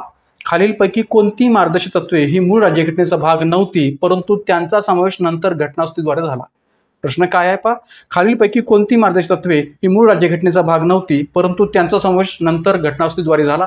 अ पर्याय उत्पन्नातील विषमता कमी करणे. ब पर्याय पर्यावरणाचे संरक्षण व संवर्धन आणि वने व वन्यजीव सृष्टीचे रक्षण करणे. क पर्याय समान कामाबद्दल स्त्री पुरुषांना समान वेतन. ड पर्याय समान न्यायाची शाश्वती आणि गरिबांना मोफत व कायदेशीर सहाय्य. ई पर्याय सर्व नागरिकांना उपजीविकेची पुरेशी साधने सुरक्षित करणे. तर पुन्हा पर्याय 1 दिलेला आहे अ, ब आणि क. पर्याय 2 ब, क आणि ड. पर्याय 3 क, ड आणि ई. आणि पर्याय 4 अ, ब आणि ड. तर मित्रांनो, या ठिकाणी आपण विचारलेलं आहे काय की मार्गदर्शक तत्त्वे याविषयीचा हा प्रश्न आहे आणि कोणती अशी मार्गदर्शक तत्त्वे आहेत की जी मूळ राज्यघटनेचा भाग नव्हती, मात्र पुन्हा ती घटनादुरुस्तीद्वारे समाविष्ट करण्यात आलेली आहेत. म्हणजे या 5 पर्यायांपैकी अशी कोणती मार्गदर्शक तत्त्वे आहेत की जी मूळ राज्यघटनेचा भाग नव्हती, नंतर ती घटनादुरुस्तीद्वारे समाविष्ट करण्यात आलेली आहेत? तर मग आता या ठिकाणी आपल्याला एक एक पर्याय इथं शोधून पाहायला पाहिजे किंवा कोणता पर्याय हा घटनादुरुस्तीद्वारे समाविष्ट झालेला आहे. तर यातला पहिला जो पर्याय आहे अपर्याय की उत्पन्नातील विषमता कमी करणे, तर निश्चितपणे असं म्हणता शकेल की 44व्या घटनादुरुस्तीद्वारा कलम 38(2) द्वारा ही तरतूद या ठिकाणी नव्याने समाविष्ट केलेली आहे की उत्पन्नातील विषमता कमी करणे ही 44व्या घटनादुरुस्तीद्वारा नव्याने ॲड केलेली किंवा नंतर समाविष्ट केलेली ही तरतूद आहे मार्गदर्शक तत्त्वामध्ये. ब पर्याय पर्यावरणाचे संरक्षण व संवर्धन आणि वन्यजीव सृष्टीचे रक्षण करणे, तर हे देखील मार्गदर्शक तत्व किंवा हा देखील पर्याय या ठिकाणी 42व्या घटनादुरुस्तीद्वारा नव्याने समाविष्ट करण्यात आलेला मार्गदर्शक तत्वाचा भाग आहे. त्यामुळे ब पर्याय सुद्धा त्याच्यामध्ये सांगता येऊ शकतो. क पर्याय समान कामाबद्दल स्त्री पुरुषांना समान वेतन, तर ही तरतूद मूळ राज्यघटनेतच होती, ती नव्याने समाविष्ट करण्यात आलेली नाहीये, तर मूळ राज्यघटनेतच होती. त्यानंतर या ठिकाणी समान न्यायाची शाश्वती व गरिबांना मोफत कायदेशीर सहाय्य, तर ही देखील तरतूद मार्गदर्शक तत्वामध्ये 42व्या घटनादुरुस्तीद्वारा नव्याने समाविष्ट करण्यात आलेली आहे. मूळ राज्यघटनेचा ती भाग नव्हती, तर त्यामुळे 42व्या घटनादुरुस्तीद्वारा ड पर्यायाच्या दृष्टीने सुद्धा हा संदर्भ सांगता येऊ शकेल. त्यानंतर ई पर्याय सर्व नागरिकांना उपजीविकेची पुरेशी साधने सुरक्षित करणे, तर ही तरतूद सुद्धा किंवा हे सुद्धा मार्गदर्शक तत्व हे मूळ राज्यघटनेत होतं, ते नव्याने समाविष्ट करण्यात आलेलं नाहीये किंवा घटनादुरुस्तीद्वारे समाविष्ट करण्यात आलेलं नाहीये. मग आता कोणती अशी मार्गदर्शक तत्व आहेत किंवा या पर्यायातले कोणते असे पर्याय आहेत की जे मार्गदर्शक तत्वांच्या पातळीवर नव्याने घटनादुरुस्तीद्वारा समाविष्ट करण्यात आलेले आहेत? तर ते आहेत अ, ब आणि ड. अ पर्याय 44व्या घटनादुरुस्तीद्वारा, ब पर्याय 42व्या घटनादुरुस्तीद्वारा आणि ड पर्याय जो 42व्या घटनादुरुस्तीद्वारा या ठिकाणी मार्गदर्शक तत्व म्हणून नव्याने समाविष्ट करण्यात आलेला आहे मार्गदर्शक तत्वांच्या यादीमध्ये. तर त्यामुळे उत्तर आपल्याला सांगता येईल पर्याय क्रमांक 4 अ, ब आणि ड. पर्याय क्रमांक 4 अ, ब आणि ड हे या प्रश्नाचं उत्तर आहे. या अनुषंगाने थोडी माहिती पुढे आपण पाहूया. पहा की कलम 38 याचं शीर्षक आहे राज्याने लोककल्याणाच्या संवर्धनासाठी समाजव्यवस्था प्रस्थापित करणे. शीर्षक काय आहे कलम 38चं की राज्याने लोककल्याणाच्या संवर्धनासाठी समाजव्यवस्था प्रस्थापित करणे. 44व्या घटनादुरुस्तीद्वारा कलम 38(2) नुसार राज्य हे विशेषतः केवळ व्यक्तिमत्तेमध्येच नव्हे तर निरनिराळ्या क्षेत्रामध्ये राहणाऱ्या आणि निरनिराळ्या व्यवसायामध्ये गुंतलेल्या लोकसमूहांमध्ये देखील उत्पन्नाच्या बाबतीत असलेली विषमता किमान पातळीवर आणण्यासाठी आटोकाट प्रयत्न करील आणि दर्जा, सुविधा आणि संधी या बाबतीत असलेली विषमता नाहीशी करण्यासाठी प्रयत्नशील आहे. म्हणजे पहा की तरतूद जी आपण कलम 38(2) नुसार जर पाहिली तर आपल्याला असं लक्षात येईल की उत्पन्नातील विषमता कमी करणे या दृष्टीनेच हा संदर्भ आपल्याला पाहायला मिळतो की राज्य हे विशेषतः केवळ व्यक्तीमध्येच नव्हे तर समुदायांच्या स्तरावर सुद्धा निरनिराळ्या व्यवसायामध्ये गुंतलेल्या लोकसमूहामध्ये सुद्धा उत्पन्नाच्या बाबतीत असलेली विषमता नाहीशी करण्यावर किंवा किमान पातळीवर आणण्यासाठी आटोकाट प्रयत्न करेल अशी तरतूद या ठिकाणी कलम 38(2) नुसार केली गेलेली आहे. कलम 39A नुसार मित्रांनो या ठिकाणी लक्षात घ्या की कलम 39A नुसार जो उल्लेख केलेला आहे तो इथं कॅपिटल ए आहे. कलम 39A नुसार या ठिकाणी कलम 39A मधला जो ए आहे तो कॅपिटल ए आहे. त्यामुळे ही पण बाब लक्षात ठेवा की कलम 39A नुसार समान न्याय व मोफत कायदेशीर सहाय्य ही तरतूद 42व्या घटनेनुसार नव्याने समाविष्ट करण्यात आलेली आहे. त्यानंतर कलम 48A नुसार इथंही कॅपिटल ए आहे. कलम 48A नुसार पर्यावरणाचे संरक्षण व संवर्धन आणि वने व वन्यजीव सृष्टी यांचे संरक्षण करणं ही पण तरतूद मार्गदर्शक तत्वांच्या पातळीवर 42व्या घटनेनुसार नव्याने समाविष्ट करण्यात आलेली आहे. मात्र कलम 39A इथं कॅपिटल ए नसून स्मॉल ए आहे. म्हणजे भारतीय राज्यघटनेच्या मार्गदर्शक तत्वांच्या अंतर्गत कलम 39 जे आहे त्या कलम 39 मध्ये कलम 39A, B, C, D, E अशा वेगवेगळ्या प्रकारच्या तरतुदी आहेत की ज्या तरतुदीमध्ये कलम 39A की जे स्मॉल ए आहे त्या कलम 39A स्मॉल एच्या तरतुदीनुसार तरतूद काय आहे की उपजीविकेचे पुरेसे साधन मिळण्याचा हक्क स्त्री व पुरुष नागरिकांना सारखाच असावा. कलम 39 अंतर्गत कलम 39A नुसार उपजीविकेची पुरेशी साधने मिळण्याचा हक्क स्त्री पुरुषांना सारखाच असावा अशी तरतूद आहे की जी मूळ राज्यघटनेतच होती. त्यानंतर कलम 39D नुसार पुरुष व स्त्रिया या दोघांनाही समान कामाबद्दल समान वेतन मिळावे. कलम 39D नुसार पुरुष व स्त्रिया या दोघांनाही समान कामाबद्दल समान वेतन मिळावे. मात्र याबाबत एक अपवाद आहे. तो अपवाद या प्रकारचा आहे की कंत्राटी पद्धतीने कामावर असलेली व्यक्ती समान कामासाठी समान वेतन या तत्वाच्या आधारे समान वेतनाची मागणी करू शकत नाही, असं स्वतः सर्वोच्च न्यायालयाने हरियाणा विरुद्ध चरणसिंह खटला 2006 मध्ये निर्णय दिलेला आहे. हरियाणा विरुद्ध चरणजीत सिंह खटला 2006च्या खटल्यामध्ये स्वतः सर्वोच्च न्यायालयाने हे निर्णय दिलेला आहे की कंत्राटी पद्धतीने कामावर असलेली व्यक्ती समान कामासाठी समान वेतन या तत्वाच्या आधारे समान वेतनाची मागणी करू शकत नाही.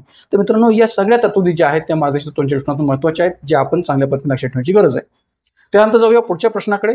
खालीलपैकी कोणती विधाने बरोबर आहेत? खालीलपैकी कोणती विधाने बरोबर आहेत? अ पर्याय, संसद कर वाढवू शकते. ब, संसद कर कमी करू शकत नाही. क, संसद कर रद्द करू शकते. ड, संसद कर वाढवू शकत नाही. ई, संसद कर कमी करू शकते. पर्याय 1 अ, क आणि ई. पर्याय 2 ब, क आणि ड. पर्याय 3 क, ड आणि ई. आणि पर्याय 4 क आणि ड. तर मित्रांनो, या ठिकाणी आपल्याला या संबंध विधानांच्या पातळीवर कोणती विधाने बरोबर आहेत हे शोधायचे. कोणती विधाने बरोबर आहेत हे शोधायचे.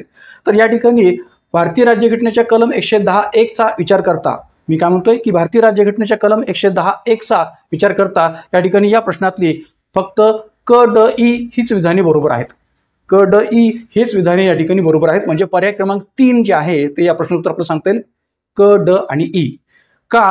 कारण की भारतीय राज्यघटनेच्या कलम 110(1) नुसार सरकार धन विधेयकाच्या माध्यमातून कर लावणे, तो कर रद्द करणे, तो माफ करणे, त्यात फेरफार किंवा करांच्या दरात वाढ किंवा घट करणे किंवा त्यांचे नियमन करू शकते.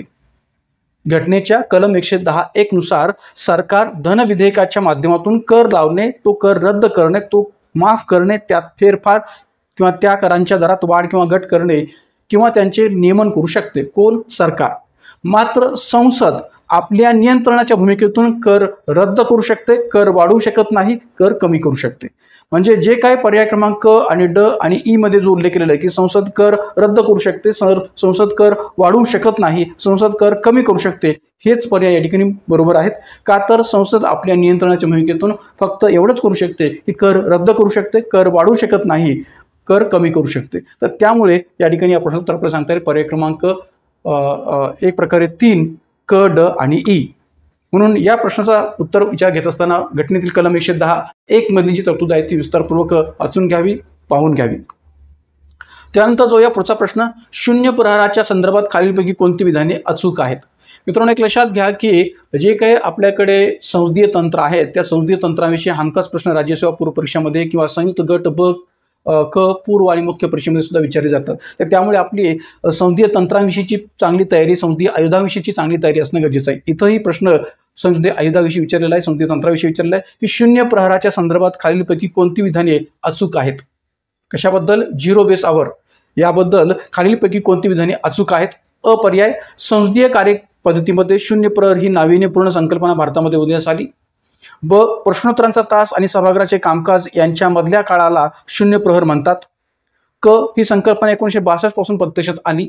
ड, शून्य प्रहर हे संसद सदस्यांना उपलब्ध असलेली अनौपचारिक स्वरूपाची माध्यम आहे. पर्याय उत्तरे: पर्याय 1 अ, ब आणि क. पर्याय 2 अ, क आणि ड. पर्याय 3 ब आणि क. आणि पर्याय 4 वरील सर्व. विचारले का आपल्याला की शून्य प्रहराविषयी किंवा झिरो बेस आवर विषयी खालीलपैकी कोणती विधाने अचूक आहेत? अचूक आहेत म्हणजेच काय? बरोबर आहेत. तर या ठिकाणी जर आपण विचार केला तर चारही पर्याय या ठिकाणी या शून्य प्रहराविषयी बरोबर आहेत असं म्हणायला जागा उरते, अचूक आहेत असं म्हणायला जागा उरते. का तर संसदीय कार्यपद्धतीमध्ये शून्य प्रहर ही नाविन्यपूर्ण संकल्पना भारतामध्ये उदयास आलेली आहे. बरोबर आहे. प्रश्नोत्तराचा तास आणि सभागृहाचे कामकाज यांच्या मधल्या काळाला शून्य प्रहर म्हणतात. कारण की एक लक्षात घ्या, प्रश्नोत्तरांचा तास हा 11 ते 12 या कालावधीमध्ये चालतो आणि 12 वाजता शून्य प्रहराच्या तासाला सुरुवात होते.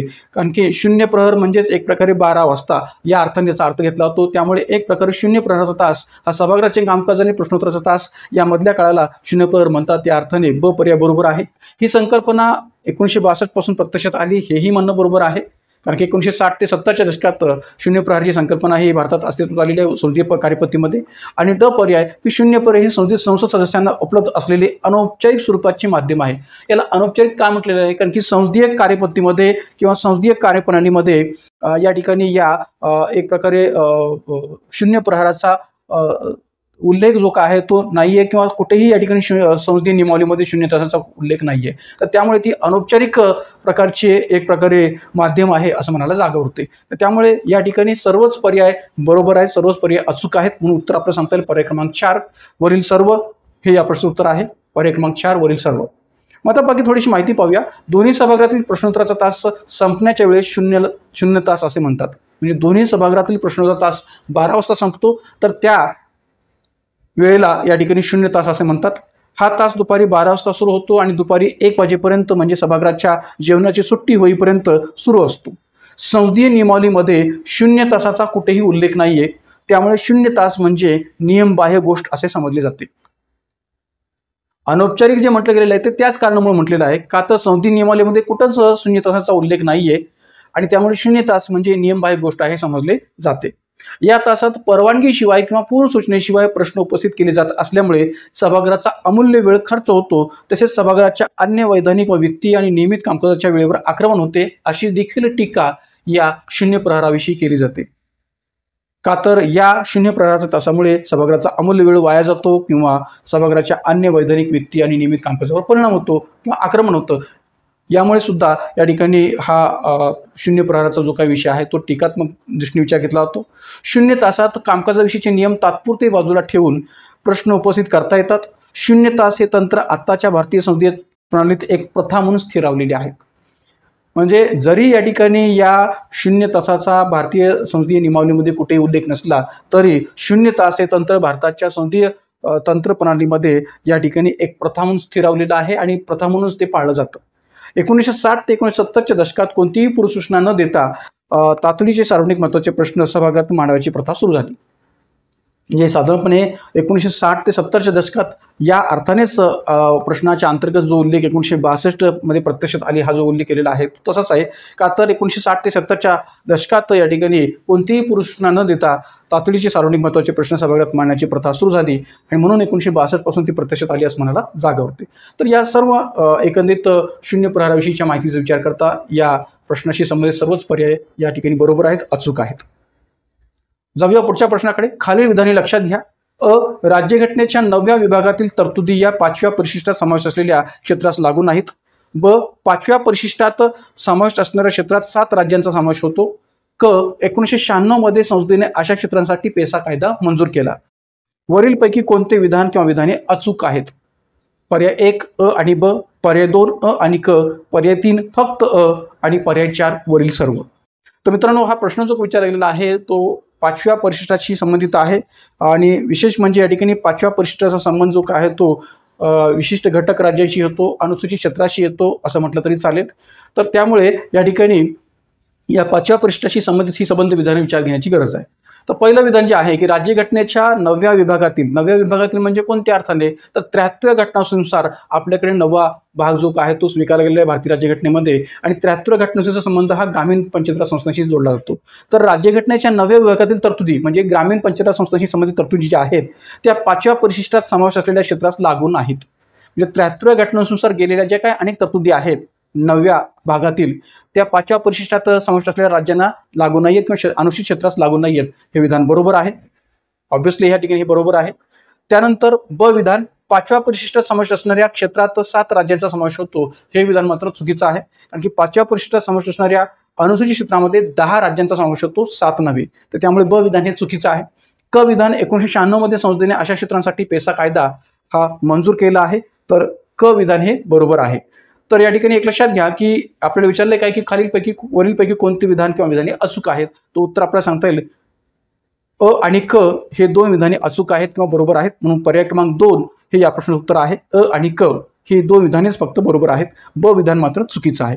कशा अर्थाने पुढे आपण विस्ताराने पाहूया की पहा की राज्यघटनेच्या 9व्या विभागातील म्हणजे 73व्या घटनेनुसार जो काही 9वा भाग आपल्याकडे भारतीय राज्यघटनेमध्ये ऍड झालेला आहे तर त्यामध्ये कलम 243 ते कलम 243 ओ या अंतर्गत 73व्या घटनाशी संबंधित अनेक तरतुदी केलेल्या आहेत. मात्र या ठिकाणी या 73व्या घटनावस्तूच्या संबंधित असणाऱ्या ज्या काही तरतुदी आहेत त्या तरतुदी 5व्या परिशिष्टाच्या समाविष्ट असलेल्या क्षेत्रास लागू नाहीत. 5व्या परिशिष्टाशी संबंधित असलेल्या क्षेत्रास या 73व्या घटनासंहितेच्या तरतुदी लागू नाही आहेत किंवा 9व्या भागातील या तरतुदी ज्या काय आहेत त्या 5व्या परिशिष्टात समजलेल्या क्षेत्रास लागू नाही आहेत. 1996 मध्ये संसदेने अशा 5व्या परिशिष्टातील अनुसूचित क्षेत्रांसाठी पेसा कायदा मंजूर केलेला आहे. पेसा म्हणजे काय, तर the Panchayat extension to schedule areas act.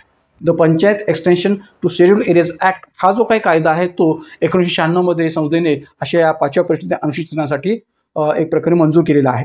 तर पंचायत विस्तार अनुसूचित क्षेत्र अधिनियम 1996 म्हणजेच पेसा हा कायदा 24 डिसेंबर 1996 रोजी अस्तित्वात आला. कधी? 24 डिसेंबर 1996 रोजी. मित्रांनो, या पेसा कायद्याविषयी सुद्धा बरेचसे प्रश्न राज्यसभा पूर्व परीक्षेमध्ये विचारले जातात किंवा संयुक्त गट ब क मुख्य परीक्षेमध्ये सुद्धा विचारले जातात. तर त्यामुळे पेसा कायद्याची सुद्धा संपूर्ण माहिती आपण लक्षात ठेवणं गरजेचं आहे की हा कायदा जो आहे तो 24 डिसेंबर 1996 रोजी अस्तित्वात आला. पेसा कायद्याअंतर्गत देशातील एकूण 10 राज्यांचा समावेश होतो. जसं की मागाशी मी म्हटलं होतं की प्रश्नात काय म्हटलेलं आहे की 7 राज्यांचा समावेश होतो, पण खऱ्याने या ठिकाणी विचार केला तर पेसा कायद्याअंतर्गत देशातील एकूण 10 राज्यांचा समावेश होतो. त्यानंतर या पेसा कायद्यामध्ये येणारी जी काही घटक राज्य आहेत ती कोणती आहेत, तर महाराष्ट्र, गुजरात, आंध्र प्रदेश, मध्य प्रदेश, झारखंड, ओरिसा, छत्तीसगड, हिमाचल प्रदेश, राजस्थान व तेलंगणा या राज्यांनाच पेसा कायदा हा लागू आहे. म्हणून एकंदरीत एक लक्षात घ्या की 5व्या परिशिष्टामध्ये असणाऱ्या क्षेत्रात 7 राज्यांचा समावेश होतो हे चुकीचं आहे. का तर 5व्या परिशिष्टात समावेश असणाऱ्या क्षेत्रामध्ये 10 राज्यांचा समावेश होतो आणि ती 10 राज्य कोणती आहेत की जी पेसा कायद्याअंतर्गत सुद्धा येतात, तर ती आहेत महाराष्ट्र, गुजरात, आंध्र प्रदेश, मध्य प्रदेश, झारखंड, ओरिसा, छत्तीसगड, हिमाचल प्रदेश, राजस्थान आणि तेलंगणा या राज्यांनाच या ठिकाणी पेसा कायदा लागू आहे आणि याच राज्यांचा विचार 5व्या परिशिष्टाच्या पातळीवर अनुसूचित क्षेत्रांच्या अंतर्गत करता येतो. महाराष्ट्रातील एकूण 13 जिल्ह्यांचा पेसा कायदा हा लागू आहे. महाराष्ट्रातील एकूण 13 जिल्ह्यांना हा पेसा कायदा जो आहे तो लागू आहे. तर कोणत्या घटक राज्यांना पेसा कायदा लागू आहे, महाराष्ट्रातील कोणत्या जिल्ह्यांना पेसा कायदा लागू आहे या अनुषंगाने सुद्धा प्रश्न विचारले जातात किंवा किती जिल्ह्यांना हा महाराष्ट्रातील पेसा कायदा जो आहे तो लागू आहे याही दृष्टीने प्रश्न जो आहे तो विचारला जाऊ शकतो. तर त्यामुळे किती राज्य, महाराष्ट्रातील किती जिल्हे, कोणते जिल्हे, कोणती घटक राज्य या सर्व अर्थाने सुद्धा पेसा कायद्याविषयी माहिती आपण ठेवणं गरजेचं आहे. हा कायदा अनुसूचित क्षेत्रातील आदिवासी लोकांशी संबंधित असून आदिवासींची संस्कृती, प्रथा, परंपरा यांचे जतन व संवर्धन करणे व ग्रामसभेच्या माध्यमातून आदिवासींची सुशासन व्यवस्था बळकट करणे हा या पेसा कायद्याचा मुख्य उद्देश आहे. म्हणजे एक लक्षात घ्या की मागे सुद्धा आयोगाने पेसा कायद्याविषयी प्रश्न विचारत असताना असाही प्रश्न विचारला होता की खालीलपैकी कोणता उद्देश समोर ठेवून पेसा कायदा स्थापन केला गेलेला आहे किंवा निर्माण केला गेलेला आहे, तर हा उद्देश आहे की अनुसूचित क्षेत्रातील आदिवासी लोकांशी संबंधित हा कायदा असून आदिवासींची संस्कृती, प्रथा, परंपरा यांचे जतन व संवर्धन करणे आणि ग्रामसभेच्या माध्यमातून आदिवासींची सुशासन व्यवस्था किंवा सुशासन व्यवस्था अधिकाधिक बळकट करणे हा या पेसा कायदा निर्माण करण्यामागचा हेतू आहे, उद्देश आहे. हेही आपण इथं विसरता कामा नये. त्यानंतर जाऊया आपण 10व्या प्रश्नाकडे. राज्यघटनेच्या कोणत्या कलमामध्ये हिंदी भाषेचा प्रसार वाढवणे आणि ती भारताच्या संमिश्र संस्कृतीच्या सर्व घटकांना अभिव्यक्तीचे माध्यम म्हणून उपयोगाला येईल अशा रीतिनीतीचा विकास करण्याची जबाबदारी केंद्र शासनास दिली आहे? पर्याय 1 कलम 343, पर्याय 2 कलम 348, पर्याय 3 कलम 350 आणि पर्याय 4 कलम 351. तर मित्रांनो, एक लक्षात घ्या की या ठिकाणी हिंदी भाषेचा प्रसार वाढवणे व ती भारताच्या संमिश्र संस्कृतीच्या सर्व घटकांना अभिव्यक्तीचे माध्यम म्हणून उपयोगाला येईल अशा रीतीने तिचा विकास करण्याची जबाबदारी केंद्र शासनास कोणत्या कलमामध्ये दिलेली आहे असं या ठिकाणी विचारले. राज्यघटनेच्या कोणत्या कलमानुसार ही जबाबदारी केंद्र शासनाने दिलेली आहे? तर उत्तर आहे पर्याय क्रमांक 4 कलम 351. याद्वारे राज्यघटनेने केंद्र शासनास या हिंदी भाषेच्या विकासाच्या दृष्टीतून जी काही जबाबदारी आहे ती दिलेली आहे. तर त्यामुळे पर्याय क्रमांक 4 कलम 351 हे या प्रश्नाचं उत्तर आहे. कारण की कलम 351चं जे शीर्षक आहे ते हेच आहे की हिंदी भाषेच्या विकासासाठी निर्देशक. हिंदी भाषेच्या विकासासाठी निर्देशक. तर ही निर्देशक जे शब्द वापरलेला आहे किंवा हे निर्देश हे जे काही शब्द वापरलेला आहे, निर्देशक याचा अर्थ आपण कशा अर्थाने घ्यायचा? निर्देश म्हणजे एक प्रकारे कोणती एक प्रकारे निर्देश केंद्र सरकारला या हिंदी भाषेच्या विकासाच्या दृष्टीने दिलेले आहेत राज्यघटनेच्या माध्यमातून. तर ते या प्रकारचे आहेत की हिंदी भाषेचा प्रसार वाढवण्याच्या दृष्टीने केंद्र सरकारने काम करावं, भारताच्या संमिश्र संस्कृतीच्या सर्व घटकांना अभिव्यक्तीचे माध्यम म्हणून उपयोगाला येईल अशा रीतीने या हिंदी भाषेचा विकास करावा. एवढंच नव्हे तर या हिंदी भाषेच्या प्रकृतीला धक्का न लावता हिंदुस्थानी व 8व्या अनुसूचीतील अन्य भारतीय भाषांमध्ये वापरली जाणारी रूपे, शैली व शब्दप्रयोग सामावून घेऊन तिची समृद्धी साधणे, हिंदी भाषेची समृद्धी करावी इतर भाषांच्या माध्यमातून. जेथे जेथे आवश्यक व इष्ट असेल तेथे तेथे तिच्या शब्दसंग्रहाकरता मुख्यतः संस्कृत व गौणतः अन्य भाषांचा अवलंब करून या हिंदी भाषेची समृद्धी साधणे हे संघराज्याचं कर्तव्य राहील, असंही तरतूद जी काय आहे ती कलम 351 मध्ये दिलेली आहे. तर त्यामुळे कलम 351 मध्ये ज्या ज्या काही तरतुदी केलेल्या आहेत या हिंदी भाषेच्या विकासाच्या दृष्टीने त्या सर्व आपण पाहण्याची गरज आहे, कारण की त्याही अर्थाने प्रश्न जो काय तो आयोग विचारत असतं. तर त्यामुळे कलम 351 नुसार हिंदी भाषेच्या विकासासाठी केंद्र सरकारने कोणती जबाबदारी पार पाडली पाहिजे या अर्थाने विचार केलेला हा प्रश्न आपल्याला सांगता येईल. तर मित्रांनो, या ठिकाणी असे हे 2018च्या राज्यसेवा पूर्व परीक्षेच्या PYQ मधले राज्यवस्थेशी संबंधित 10 प्रश्नांचा उलगडा आपण या व्हिडिओमध्ये केलेला आहे. तर उर्वरित 10 प्रश्नांचा उलगडा जो काय आहे तो पुढच्या भाग 2 मध्ये आपण या ठिकाणी या PYQच्या बेसिसवर करणार आहोत. मात्र एक लक्षात घ्या की अशा प्रकारच्या प्रश्नांचं विश्लेषण घेण्याच्या माध्यमातून आपला एकच हेतू आहे की आगामी राज्यसेवा पूर्व परीक्षा असो किंवा संयुक्त गट ब क पूर्व आणि मुख्य परीक्षा असो, या सर्वच अंगाने या प्रश्नांचं विश्लेषण कुठेतरी आपल्याला उपयोगाला यावं. या प्रश्नांच्या विश्लेषणाच्या माध्यमातून अनेक प्रकारची माहिती आपल्याकडे समजावी किंवा अनेक प्रकारच्या माहितीचा आधार घेऊन आपण अनेक प्रकारच्या प्रश्नांची उत्तरं सोडवू शकाल. या अर्थाने हे PYQ सिरीजचं विश्लेषण जे काय आहे ते मी कंटिन्यू पुढे ठेवणार आहे. त्यामुळे आगामी कालखंडात आगामी राज्यसेवा पूर्व परीक्षा 2025 सुद्धा आपली ही राज्यसेवा PYQ सिरीजची जी काय आहे पूर्व परीक्षेची जी काही सिरीज आहे ती पुढे अशीच कंटिन्यू असणार आहे. आगामी भाग 2 मध्ये आपण उर्वरित 10 प्रश्नांची चर्चा जी काही ती राज्यसेवा पूर्व परीक्षा 2018 निश्चितपणे घडवून आणूया. मित्रांनो, पुन्हा एकदा आपल्याला विनंती की आपल्या या व्हिडिओला अधिकाधिक संख्येने लाईक करा, एक प्रकारे शेअर करा, गरजू विद्यार्थ्यांना आणि अनेक प्रकारच्या तयारी करणाऱ्या विद्यार्थ्यांपर्यंत हा व्हिडिओ पोहोचवा. आणि त्याचबरोबर सर्वांना कळकळीची विनंती की आपल्या यूट्यूब चॅनलला अधिकाधिक पद्धतीने सबस्क्राईब करा, लाईक करा, शेअर करा. तर या ठिकाणी आज या व्हिडिओमध्ये आपण इथे थांबूयात. धन्यवाद.